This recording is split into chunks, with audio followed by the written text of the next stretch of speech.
Hi friends, അസ്സലാമു അലൈക്കും. Welcome back to my channel. ഇന്ന് ഞാൻ നമ്മൾ കടയിൽ നിന്നൊക്കെ വാങ്ങിക്കണ ചെറിയ കേക്കിൻ്റെ റെസിപ്പി ആയിട്ടാണ് വന്നത്. ഇത് നമുക്ക് വളരെ പെട്ടെന്ന് നമുക്ക് വീട്ടിലൊക്കെ ചെയ്തെടുക്കാൻ പറ്റിയൊരു റെസിപ്പിയാണ്. ഇത് ഞാൻ ആദ്യമായിട്ട് തന്നെ ഒരു ഗ്ലാസ് മൈദപ്പൊടിയാണ് എടുത്തത്. ഇപ്പം നമ്മൾ പിന്നെ അളക്കുമ്പോഴൊക്കെ ആ ഗ്ലാസിൻ്റെ ഒരു അളവിന് വേണം എടുക്കാൻ. ഈ ഗ്ലാസ്സിന് ഒരു ഗ്ലാസ് തന്നെയാണ് നമ്മൾ പഞ്ചസാര പൊടിച്ചതാണ്. ഇതൊക്കെ ഒരു 4 ഏലക്കായ ഇട്ടുകൊണ്ട് നമ്മൾ നന്നായിട്ടൊന്ന് പൊടിച്ചെടുത്തതാണ്. ഈ പഞ്ചസാരൻ്റെ മതി, നല്ല മധുരം ഉണ്ടാവും. അപ്പം നമുക്കൊരു ഗ്ലാസ് പഞ്ചസാര തന്നെ എടുത്തിട്ടുള്ളൂ. പിന്നെ നമ്മൾ ഇതിലേക്ക് ഒരു ടേസ്റ്റിന് വേണ്ടിയിട്ട് ഒരു സ്പൂണ് നമ്മൾ മിൽമ നെയ്യ് ഉണ്ടല്ലോ, ആ നെയ്യ് ഒരു സ്പൂൺ ഒഴിച്ച് കൊടുത്താണ്. ഇത് ഒഴിക്കണം എന്നൊരു നിർബന്ധമില്ല, ഇത് ഞാനൊരു ടേസ്റ്റിന് വേണ്ടിയിട്ട് അങ്ങനെ ഒഴിച്ചതാണ്. ഇനി അത് നമുക്ക് സ്പൂൺ വെച്ചിട്ട് നന്നായിട്ടൊന്ന് മിക്സാക്കി കൊടുക്കണം. ഇപ്പോൾ ഇത് നമ്മൾ നന്നായിട്ട് മിക്സാക്കി കൊടുത്തേക്കണ്. ഇനി നമുക്കിതിലേക്ക് പിന്നെ ഒരു അര ഗ്ലാസ് തന്നെ, ആ ഗ്ലാസിൻ്റെ ഒരു അര ഗ്ലാസ്സിന് പാലാണ് എടുത്തത്. അപ്പോൾ നമുക്ക് പാൽ കുറേശ്ശായിട്ട് ഇങ്ങനെ ഒഴിച്ച് കൊടുത്തിട്ട് ഒന്ന് മിക്സാക്കി എടുക്കണം. പിന്നെ നമ്മൾ കൈ വെച്ചിട്ട് തന്നെയാണ് കേട്ടോ കുഴച്ചെടുക്കണത്. സാധാരണ നമ്മൾ ചപ്പാത്തി കുഴക്കണ ആ രീതിക്കാണ് കുഴച്ചെടുക്കണത്. വെള്ളം നല്ലോണം കൂടാനൊന്നും പറ്റില്ല. നമ്മൾ ചപ്പാത്തിക്ക് കുഴച്ചെടുക്കണം ആ ഒരു രീതിക്ക് കുഴച്ചെടുത്താൽ മതി. നമുക്ക് നന്നായിട്ട് കുഴച്ചെടുക്കാം.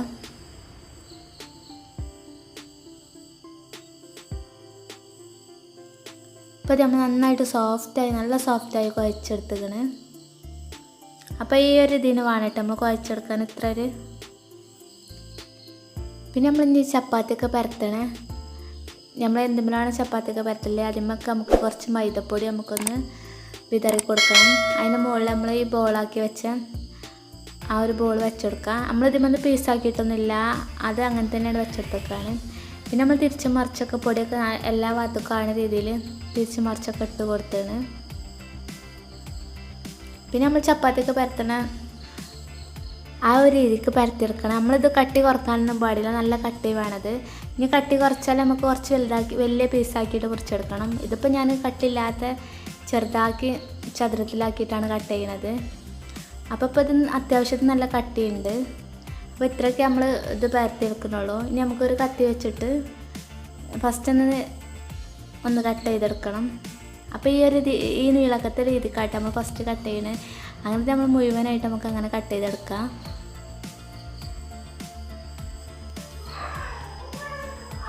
അപ്പം അങ്ങനെ നമ്മൾ മുഴുവനായിട്ട് ഇതിങ്ങനെ കട്ട് ചെയ്തെടുത്തേക്കണ്. ഇനി നമുക്കിതൊരു ചതുരത്തിലാക്കി കട്ട് ചെയ്യണം. അപ്പോൾ ഒന്നും കൂടി ഒന്ന് അതിൻ്റെ മുകൾ ഭാഗത്ത് നിന്ന് ഇങ്ങനെ കട്ട് ചെയ്തെടുക്കാം. ഇനി നമുക്ക് ഒന്നായിട്ട് ഇങ്ങനെ കട്ട് ചെയ്ത് മുറിക്കാൻ ഭയങ്കര പ്രയാസമാണ്. നമുക്ക് ഓരോ പീസ് എടുത്തിട്ട് ഇങ്ങനെ കട്ട് ചെയ്താൽ മതി. അങ്ങനെ പെട്ടെന്ന് തന്നെ നമുക്ക് കട്ട് ചെയ്തെടുക്കാൻ പറ്റും. അപ്പം നമ്മളങ്ങനെ മുഴുവനായിട്ട് നമ്മളങ്ങനെ കട്ട് ചെയ്തെടുത്തേക്കണേ. അപ്പോൾ ഈ ഒരു രീതിക്കാട്ടോ, ഈ ചതുരത്തിന് രീതിക്കാണ് നമ്മൾ കട്ട് ചെയ്തത്. നമുക്ക് ഇഷ്ടമുള്ള രീതിയിൽ കട്ട് ചെയ്യാം. ഇപ്പം നമുക്ക് ഈ കടയിൽ നിന്നൊക്കെ ഇങ്ങനത്തെ രീതിയിലല്ല നമ്മൾ കിട്ടല്. അപ്പോൾ ആ രീതിക്കാണ് ഞാൻ കട്ട് ചെയ്തെടുത്തത്. അപ്പോൾ ഈ സമയത്ത് നമ്മൾ ചട്ടിയിലൊക്കെ ഓയിലൊക്കെ നന്നായിട്ട് ചൂടായി വന്നിരിക്കണ്. ഇനി നമുക്ക് ഓരോ പീസ് എടുത്തിട്ട് ഇങ്ങനെ എണ്ണയൊക്കെ ഇട്ടിട്ട് നന്നായിട്ടൊന്ന് പൊരിച്ചെടുക്കണം. അപ്പോൾ നമ്മൾ ഓരോന്നിച്ചിട്ട് ഇട്ട് കൊടുക്കണത് ഒന്നായിട്ട് ഒപ്പിട്ട് കൊടുത്താൽ ചിലപ്പോൾ അങ്ങനെ ഒട്ടിപ്പിടിക്കാനൊക്കെ ചാൻസ് ഉണ്ട്. അതുകൊണ്ട് നമ്മൾ ഓരോ പീസായിട്ട് ഇങ്ങനെ ഇട്ട് കൊടുത്താൽ മതി. ഇത് നമുക്ക് പെട്ടെന്ന് തന്നെ ആയി കിട്ടും. ഇത് ഓയിലൊരു തുള്ളി പോലും ഇത് കുടിക്കില്ല. അതുകൊണ്ട് തന്നെ നമുക്ക് പാർന്ന ഓയിലൊക്കെ അതിൽ തന്നെ ഉണ്ടാകും. പിന്നെ നമുക്ക് ഓയിൽ പാരേണ്ട ഒരു ആവശ്യം വരുന്നില്ല. അപ്പോൾ എല്ലാവരും ഈ രീതിക്ക് ട്രൈ ചെയ്ത് നോക്കണം. പിന്നെ നമ്മൾ ചെറുതായിട്ട് കളറ് മാറിയപ്പോൾ ഒന്ന് തിരിച്ചിട്ട് കൊടുക്കുകയാണ്.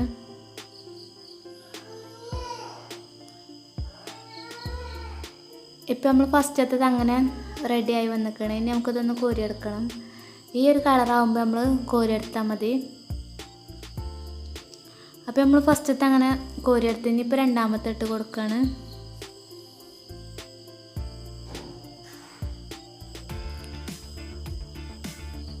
അപ്പോൾ ഇതും അങ്ങനെ നമ്മൾ ചെറുതായിട്ട് കളർ മാറുമ്പോൾ അങ്ങനെ തിരിച്ചിട്ട് കൊടുത്താൽ മതി. ഇനി അങ്ങനെ നമുക്ക് മുഴുവനായിട്ട് നമുക്ക് പൊരിച്ചെടുക്കാം. അപ്പം അങ്ങനെ നമ്മൾ മുഴുവനായിട്ട് അങ്ങനെ പൊരിച്ചെടുത്ത് വന്നിക്കണ്. ഇത് പുറം നല്ല ക്രിസ്പിയാണ്, ഉള്ളിൽ നല്ല സോഫ്റ്റ് ആയിരിക്കും. അപ്പോൾ നമുക്കിതൊന്ന് ഒരു പീസാക്കി എടുത്ത് നോക്കാം.